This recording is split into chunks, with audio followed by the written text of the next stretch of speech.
I control movement. And your end was always part of my route. The divorce papers were supposed to arrive next Tuesday. Instead, I found myself staring at a butterfly pink envelope on my 38th birthday, surrounded by the 3 people I thought I could trust most in this world. "Happy birthday, David," my mother-in-law Vivian said, her voice dripping with fake sweetness as she handed me the envelope. Her perfectly manicured fingers, adorned with rings worth more than most people's cars, trembled slightly. "This is from all of us." I looked around the upscale restaurant, Romano's, where Elena and I had our first date 8 years ago. The irony wasn't lost on me. My wife sat across from me, her phone positioned perfectly to record my reaction. Her brother Tom smirked from beside her, adjusting his expensive watch like he was timing something. "What's this?" I asked, though I already knew. The weight of the envelope, the way Elena couldn't meet my eyes, the nervous energy radiating from Tom, it all clicked into place. "Just open it, honey," Elena said, her voice barely above a whisper. The pet name sounded foreign coming from her lips.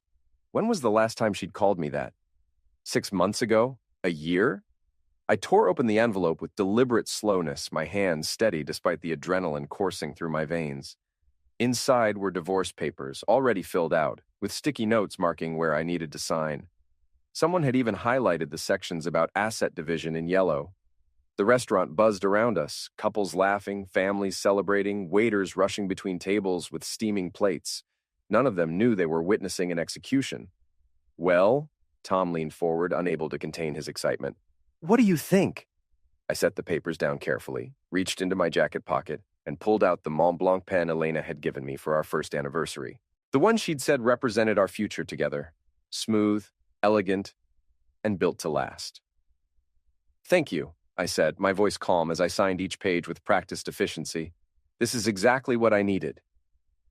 The confusion on their faces was priceless. Elena's phone nearly slipped from her hands. Vivian's mouth opened and closed like a fish gasping for air. Tom's smirk faltered. I stood up, dropped $300 on the table, enough to cover the meal they'd ordered to celebrate my humiliation, and tucked the signed papers back into the pink envelope. "Happy birthday to me," I said, sliding the envelope across to Elena. "Enjoy your celebration." I walked out of Romano's with my head high, leaving behind 3 stunned faces and 8 years of marriage. The valet brought my truck around, and I tipped him $50 because why not? It was my birthday, after all. As I drove away, I caught a glimpse of them through the restaurant window. Elena was frantically waving her hands. Vivian was clutching her chest dramatically, and Tom was on his phone, probably calling someone to figure out what had just happened. If only they knew what I'd done before dessert arrived. The discovery happened by accident, like most life-changing moments do. I'd come home early from the logistics company I'd built from nothing over the past decade, hoping to surprise Elena with dinner reservations for my birthday weekend. Instead, I got the surprise of my life. I heard voices coming from the living room, Elena's laugh and another woman's voice I recognized as Vivian's. I was about to announce myself when I heard my name. "David's such an idiot," Elena was saying. "He has no idea what's coming." I froze in the hallway, my keys still in my hand. "Half his assets, Elena," Vivian replied, her voice filled with satisfaction. "The business, the house, the investment accounts, everything. And Richard promises you Paris once this is all over." Richard, Elena's boss at the marketing firm where she'd been working for 3 years. The same Richard who'd been calling her at odd hours. The same Richard whose name kept popping up in her text notifications. "I can't wait to see his face when we serve him the papers," Elena continued. "Tom's going to film the whole thing. We'll have it for the divorce proceedings, show how he reacted, make him look unstable." "Brilliant," Vivian cooed. "That boy never deserved you anyway. Blue-collar trash with delusions of grandeur. Richard can give you the life you actually deserve." I backed out of the house quietly, my mind racing. Blue-collar trash. 8 years of marriage, and that's what I was to them. I thought about all the family dinners where Vivian had smiled at me, all the times Tom had asked for business advice, all the nights Elena had fallen asleep in my arms. All of it had been a lie. I drove to Murphy's Bar, a dive on the south side where my old army buddy Malik had been tending bar for the past 5 years. The place smelled like cigarettes and broken dreams, which suited my mood perfectly. "You look like someone ran over your dog," Malik said, sliding a whiskey across the scarred wooden bar. "What's eating you?" I told him everything. The conversation I'd overheard, the months of Elena working late, the way she'd been distant and cold. Malik listened without interruption, occasionally nodding or refilling my glass.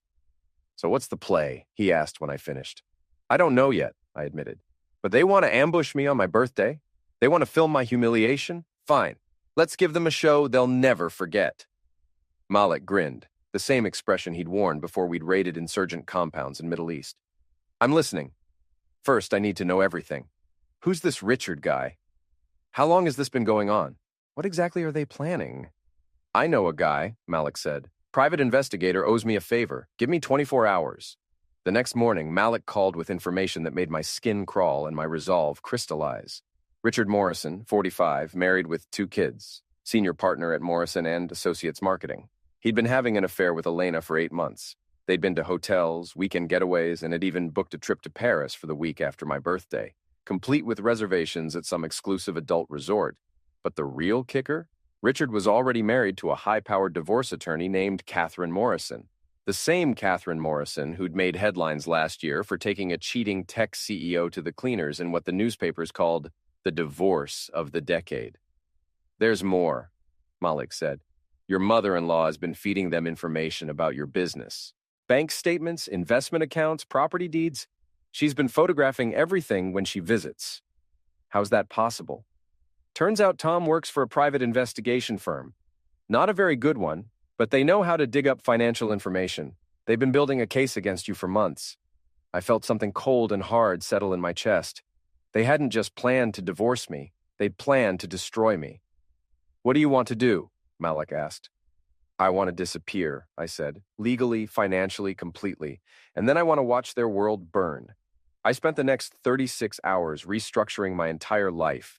The beauty of owning a logistics company is that you understand how to move things quickly and efficiently, including assets. My lawyer, Janet Pierce, had handled the incorporation of my business 5 years ago. She was sharp, discreet, and had no love for cheating spouses after her own messy divorce. "You want to do what?" she asked, raising an eyebrow as I sat in her office at 7 in the morning. "Transfer controlling interest in the company to a trust, with my niece as the primary beneficiary," I said. "She's 25, has an MBA, and she's been working in the business for 2 years. Elena's never met her. She doesn't even know she exists." "That's actually brilliant," Janet admitted. "What about your other assets?" "Investment accounts get moved offshore legally. The house goes into the trust as well. I want to be worth exactly what I had when Elena and I got married. About $50,000 and a 10-year-old pickup truck." "This is going to cost you less than a divorce would." Janet smiled. "I like the way you think. Give me 24 hours. While Janet worked her magic, I made other preparations. I installed security cameras around the house, hidden ones that Elena would never notice. I copied every file from her laptop, every text message from her phone, every email from her accounts. The woman who'd called me blue-collar trash had made the classic white-collar mistake of assuming I was too stupid to understand technology. I also paid a visit to Richard Morrison's office. Morrison and Associates occupied the top 3 floors of a glass tower downtown. Richard's corner office had a view of the river and probably cost more to furnish than most people made in a year. I dressed the part, khakis, polo shirt, work boots, the uniform of someone who'd come to fix something. "I'm here about the air conditioning," I told his secretary, showing her a fake work order Malik had printed up. "Boss says there's been complaints about the temperature in Mr. Morrison's office." She waved me through without a second glance. Richard was on a conference call, his back to the door as he gestured at the view outside his window. He was exactly what I'd expected. Soft around the middle, expensive suit, the kind of guy who'd never worked with his hands a day in his life. I pretended to check the air vents while listening to his conversation. He was talking about a client presentation, his voice full of the kind of confidence that comes from never having to worry about real consequences. When he finished his call and turned around, I was standing by his desk. "Who are you?" he asked, startled. "David Chen," I said, watching his face go white. "Elena's husband." He opened his mouth to call for security, but I held up my hand. "Relax, Richard. I'm not here to cause trouble. I just wanted to meet the man who's been screwing my wife." "I don't know what you're talking about," he stammered. "Sure you don't." I picked up a framed photo from his desk, him with his wife and kids at some tropical resort. "Nice family. Does Catherine know about your Paris plans?" The color drained from his face completely. Here's what's going to happen, I continued, my voice conversational. You're going to continue your affair with Elena. You're going to take that trip to Paris. You're going to do exactly what you planned to do. But understand this, I know everything. Every hotel, every lie, every text message, and when the time comes, I'm going to use all of it. Are you threatening me? I'm educating you, I said. See, you think you're playing chess, but you don't even know what game I'm playing. Enjoy Paris, Richard. I hear it's beautiful this time of year. I left him standing there, probably wondering if he should call the police, call Elena, or call his lawyer. It didn't matter. The seed was planted, and doubt is a powerful thing.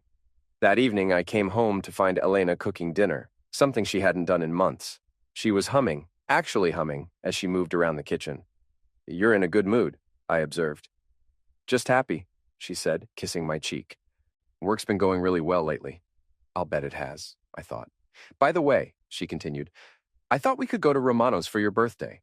You know, where we had our first date? It would be nice to have the family there. Mom and Tom want to celebrate with us. That sounds perfect, I said. I can't wait.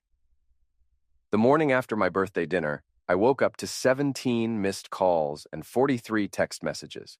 Elena was already gone, probably at Richard's place, trying to figure out what had gone wrong with their perfect plan. The messages were a mix of panic, anger, and confusion. Elena, we need to talk. Now. Tom, what the heck was that about? Call me. Vivian, David, this is unacceptable. You can't just sign papers and walk away.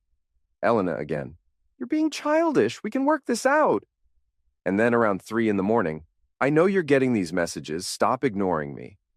I deleted them all and went to work. My logistics company, Chen Distribution, operated out of a warehouse complex on the industrial side of town.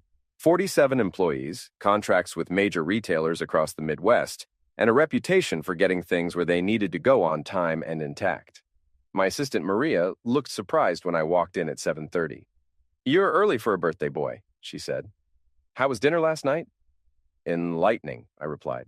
Is my niece in yet? Jessica? Yeah, she's in the office going over the quarterly reports. Jessica Chen was my brother's daughter, though most people assumed she was just another employee. She had her father's analytical mind and her mother's ruthless efficiency. I'd been grooming her to take over the business for 2 years, though I'd never told her why. Uncle David, she said when I knocked on her office door. Happy birthday. How was the family dinner? Memorable, I said, closing the door behind me. We need to talk. I explained everything. The divorce, the asset transfer, her new role as majority owner of the company.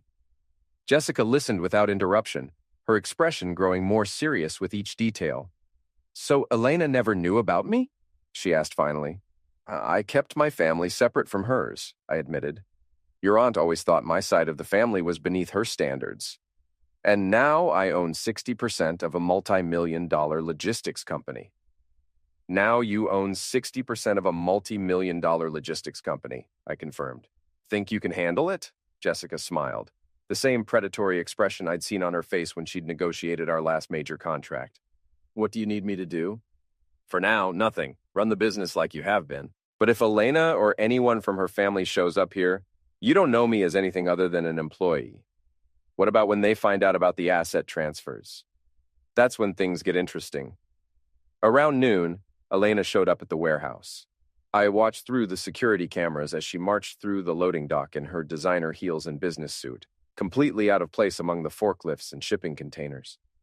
I need to speak with David Chen, she told Maria, her voice sharp with authority.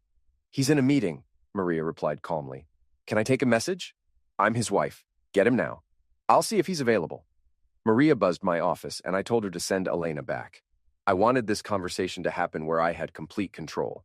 Elena stormed into my office like a hurricane, her face flushed with anger. What the heck do you think you're doing? She demanded.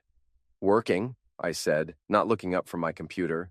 You know, that thing I do to pay for your lifestyle. Don't play games with me, David. You signed those papers, but you can't just disappear.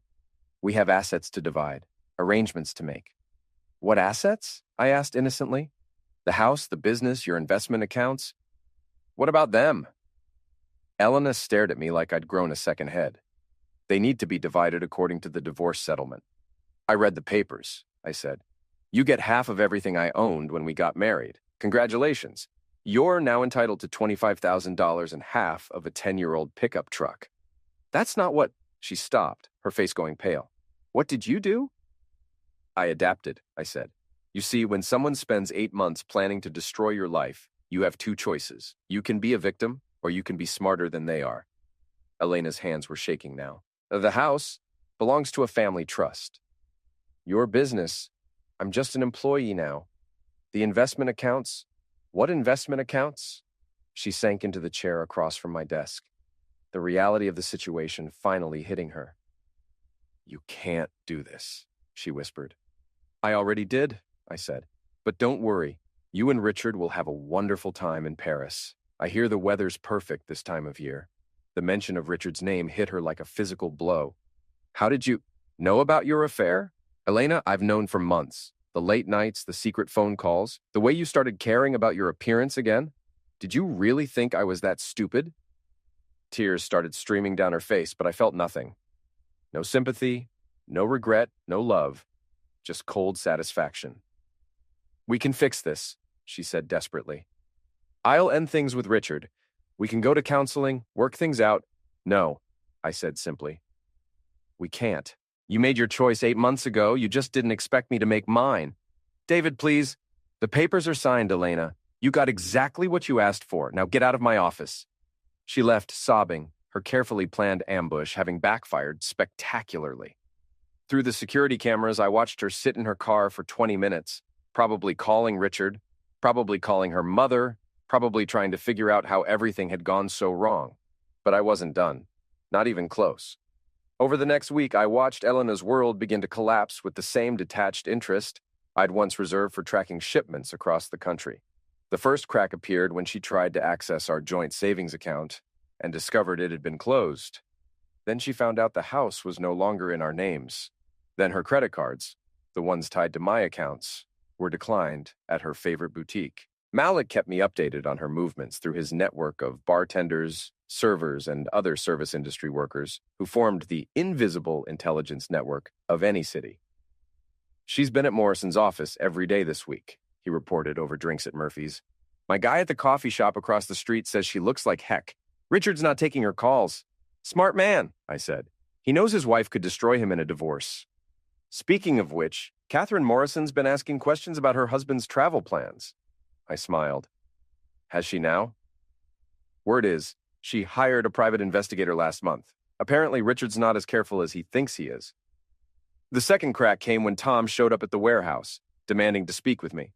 Unlike Elena's emotional approach, Tom tried intimidation. You think you're clever, he said, pacing around my office like a caged animal. But we know what you did. Moving assets, hiding money, that's fraud. Is it? I asked. Because my lawyer says it's smart financial planning. We'll see what a judge says. By all means, take me to court, I said.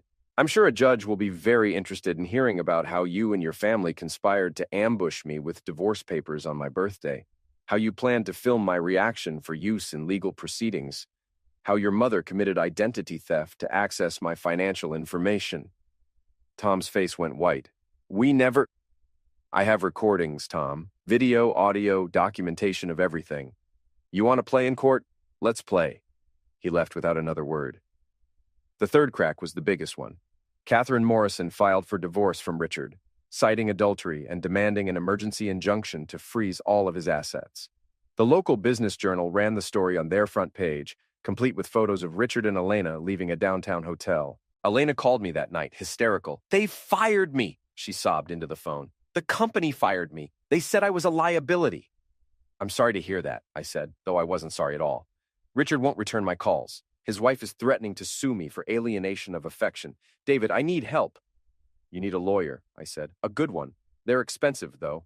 I don't have money for a lawyer. You took everything. I took what was mine, I corrected. You wanted a divorce, Elena? This is what divorce looks like. I made a mistake, she whispered. I know that now. Can't we? I hung up on her. But Elena's family wasn't ready to give up. Vivian had spent 60 years getting her way through manipulation, guilt, and social pressure. She wasn't about to let her daughter's meal ticket disappear without a fight. She showed up at my apartment, the modest 2-bedroom place I'd rented after moving out of the house, dressed in her finest jewelry and carrying herself like visiting royalty. David, she said when I opened the door, We need to talk. No, we don't, I replied, starting to close the door. She stuck her foot in the gap, her face twisted with desperation disguised as indignation. You can't treat my daughter like this. Elena made a mistake, but she's family. Family forgives. Was I family when you called me blue-collar trash? I asked. Was I family when you helped plan my humiliation? I never said. I have recordings, Vivian, every word. She stepped back, her composure cracking. What do you want? She asked finally. I want you to leave me alone, I said, all of you. Elena wanted a divorce, she got one. You wanted me out of your family, I'm out. Congratulations, you won. But Elena needs to learn that actions have consequences, I said. Something you should have taught her 36 years ago. I closed the door in her face and listened to her pound on it for 5 minutes before giving up. 2 weeks after my birthday dinner, I got a call from Malik. You need to get down here, he said. Now. I found him at Murphy's with a black eye and split lip, cleaning glasses behind the bar like nothing had happened. What the heck happened to you? I asked. Your brother-in-law and 2 of his friends decided to pay me a visit, Malik said. They wanted information about you, where you're living, where you work, what your plans are. Rage flooded through me, hot and immediate. Are you okay? I've had worse, he said. But they made a mistake. What kind of mistake? Malik grinned, wincing as the expression pulled at his split lip. They didn't know about the security cameras, or the fact that I still have friends from our army days, or that attack is a felony. You called the police? I called someone better, he said. Remember Martinez from our unit? He's a detective now. Tom and his buddies are going to have a very interesting conversation with him tomorrow morning. But that wasn't enough for me. Tom had crossed a line by involving Malik, and I was done playing defense. I spent the next day tracking down Tom's friends, the 2 men who'd helped him jump my best friend. It wasn't hard. Tom wasn't smart enough to hire professionals. These were just thugs he knew from whatever bar he'd been drinking at. I found them that evening at a pool hall on the north side, celebrating their easy payday with cheap beer and cheaper whiskey. You boys have a good time last night? I asked, sliding onto a bar stool next to them. The bigger one, a guy with prison tattoos and missing teeth, looked me up and down. Do I know you? He asked. I'm the guy whose friend you beat up, I said calmly. Both men tensed, ready for a fight. What they didn't expect was the envelope I placed on the bar between us. What's that? The smaller one asked. Photos, I said. From the security cameras at Murphy's bar. Clear shots of your faces, the attack, everything. There's also a copy of the police report my friend filed this morning. They exchanged glances, suddenly less confident. Here's what's going to happen, I continued. You're going to call Tom and tell him the deal's off. You're going to disappear from this situation completely. And if I ever see either of you near my friend again, these photos go to every police department in the city, along with your names and addresses. You can't prove nothing, the big one said, but his voice lacked conviction. Can't I? I pulled out my phone and showed them a crystal-clear video of them entering Murphy's, following Tom inside, and emerging 10 minutes later while Tom counted out cash. Technology's amazing these days. They left without finishing their drinks. But Tom himself was a different problem. He was family, which meant Elena and Vivian would protect him no matter what he did. He was also stupid enough to escalate things if I didn't handle him properly. I didn't have to wait long for the opportunity.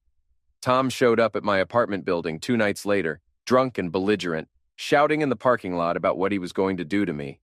I let him rant for 5 minutes, giving him enough rope to hang himself while I recorded everything from my balcony. Then I came downstairs. You done? I asked. Tom spun around, swaying slightly. You think you're so smart, he slurred. But I know things about you. I know where you work, where you live. I know how to hurt you. Like you hurt Malik? That was just a warning, Tom said. Next time. He swung at me, a wild, drunken punch that I saw coming from a mile away. I sidestepped it easily, letting his momentum carry him past me. He stumbled, caught himself against a car, and turned around with homicide in his eyes. You want to do this here? I asked. In front of all these cameras? With all these witnesses? Tom looked around, suddenly aware that several neighbors had come out to watch the show. His bravado deflated slightly. This isn't over, he said. Yes, it is, I replied. Because if you ever threaten me or my friends again, I'll have you arrested for attack, harassment, and anything else I can think of. And then I'll sue you for everything you're worth, which admittedly isn't much. Tom left, but I knew he'd be back. Men like him always came back. I was right. 3 days later, Tom showed up at my workplace with Elena and Vivian in tow. They'd clearly planned this as their final attack, a coordinated attack designed to corner me and force me to negotiate. They made it past the loading dock because I let them. I wanted this confrontation to happen on my turf, with my people watching, recorded by my cameras. "David," Elena called out as they approached my office, "we need to talk." I stepped out to meet them in the warehouse proper, surrounded by my employees, with Jessica watching from the office above. "What can I do for you folks?" I asked politely. "You can stop this childish behavior," Vivian snapped. "Elena is your wife. You have responsibilities." "Elena is my ex-wife," I corrected, "as of 2 weeks ago, and my only responsibility is to myself." "We know about your little shell game," Tom said. "Moving assets, hiding money. That's illegal." "Is it?" I asked. "Because the IRS seems to think everything I did was perfectly legal. So does my lawyer. So do the banks. You can't just walk away from 8 years of marriage," Elena said, her voice breaking. "We built a life together." "No," I said. "I built a life. You lived in it while planning to destroy it. There's a difference." The warehouse had gone quiet around us. 47 employees had stopped what they were doing to watch the drama unfold. I could see some of them recording with their phones. "David," Elena tried again, "I know I made mistakes." "You made choices," I interrupted. "You chose to have an affair. You chose to plan an ambush divorce. You chose to call me blue-collar trash. You chose to try to take everything I worked for. These weren't mistakes, Elena. They were decisions." "So what happens now?" she asked desperately. "Now you live with the consequences of your choices," I said, "just like I'm living with mine." "This isn't over," Tom said, stepping forward aggressively. "Yes, it is," I replied, "because if any of you ever contact me again, if you ever show up at my workplace again, if you ever threaten my friends again, I'll make your lives very, very difficult." "How?" Vivian demanded. I smiled, the expression cold enough to make her step back. "I'm a logistics expert, Vivian. I know how to move things. Information, money, people. I know how to track shipments across the country, how to coordinate complex operations, how to make sure things end up exactly where they need to be. Do you really want to find out what I can do when I put my mind to it?" They left without another word, but I could see in their eyes that this was far from over. They'd regroup, make new plans, find new ways to attack me. I was counting on it. The end came 3 weeks later, but not the way any of us expected. I was at Murphy's with Malik, celebrating his recovery from the beating Tom's friends had given him, when Catherine Morrison walked in. Richard's soon-to-be ex-wife was everything Elena wasn't, confident, self-possessed, and absolutely ruthless. "Mr. Chen?" she said, approaching our table. "I'm Catherine Morrison. I believe we have some mutual interest to discuss." Malik raised an eyebrow but didn't say anything as Catherine sat down. "I know about your situation with your ex-wife and my husband," she continued. "I also know about their little Paris adventure, which is scheduled for next week." "Congratulations on your divorce," I said carefully. Catherine smiled, the expression sharp as a blade. "Thank you. Richard's going to lose everything, of course. The house, the business, custody of the children. I'm very good at what I do. I'm sure you are. But I have a proposition for you," she said. "Something that might benefit us both." She slid a manila envelope across the table. Inside were photographs, bank records, hotel receipts, and a detailed timeline of Richard and Elena's affair. "I've been documenting my husband's infidelity for months," Catherine explained. "I have enough evidence to destroy him in court, but I want more than just a favorable divorce settlement. What do you want?" "I want him to suffer," she said simply. "I want him to understand what it feels like to lose everything you've worked for. And I think you want the same thing for your ex-wife." She was right, of course, but I was curious about her angle. "What are you proposing?" "Richard and Elena are leaving for Paris tomorrow night," Catherine said. "They think they're finally free to be together, to start their new life. What they don't know is that I've already contacted the French authorities about Richard's tax evasion. He's been hiding assets in offshore accounts for years." "That's between you and him," I said. "True. But what if Elena were to be implicated as well? What if it appeared that she'd been helping him move money illegally? What if she were to be detained by French customs when they tried to return to the United States?" The implications were staggering. Elena could face international fraud charges, extradition proceedings, Years of legal battles she couldn't afford. That seems excessive, I said, though part of me was intrigued. Does it? Catherine asked. Your ex-wife destroyed your marriage for money. She conspired with my husband to defraud you in a divorce settlement. She participated in moving assets to hidden accounts. From where I sit, she's as guilty as he is. Malik leaned forward. What exactly are you asking David to do? Nothing illegal, Catherine said. I just need some information. Elena's passport number, her travel itinerary, her phone records, things that would help the authorities build their case.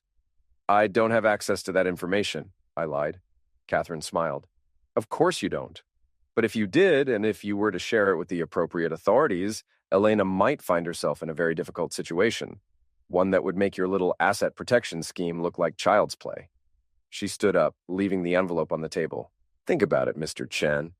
But don't think too long. They leave tomorrow night.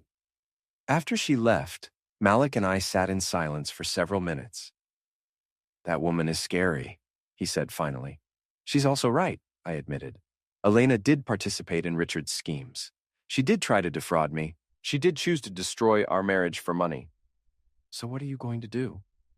I thought about Elena's face when she'd handed me the divorce papers, the satisfaction in her voice when she'd called me blue-collar trash, the months of lies and deception that had led to that moment. I'm going to give Catherine Morrison exactly what she wants, I said. The next evening, I sat in my apartment with a glass of whiskey and my laptop, watching the flight tracker on my screen.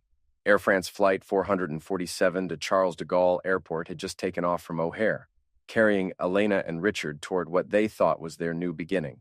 What they didn't know was that French customs officials were waiting for them with arrest warrants, extradition requests, and evidence of international money laundering that would keep them tied up in legal proceedings for years. What they also didn't know was that Catherine Morrison had played us all. My phone rang around midnight. It was Jessica calling from the warehouse. Uncle David, she said, her voice tight with concern. We have a problem? What kind of problem? The kind where the FBI just showed up with a warrant to search our financial records? I felt the bottom drop out of my stomach. What are they looking for? Evidence of money laundering, asset concealment, and conspiracy to commit fraud, Jessica said. They have documents showing that our company was used to move money for Richard Morrison's offshore accounts. The pieces fell into place with sickening clarity. Catherine Morrison hadn't just wanted revenge on her husband and Elena. She'd wanted a scapegoat for Richard's crimes. Someone to take the fall while she walked away clean. She'd played me perfectly.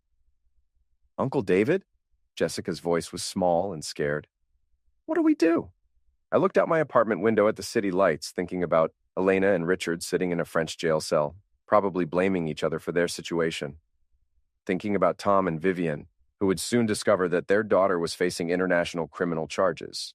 Thinking about my business, my employees, my carefully constructed new life. Catherine Morrison had given me exactly what I'd wanted, the complete destruction of everyone who'd betrayed me. She'd just forgotten to mention that I'd be destroyed along with them. Uncle David? We call our lawyer, I said, and we prepare for war. But as I hung up the phone, I found myself smiling.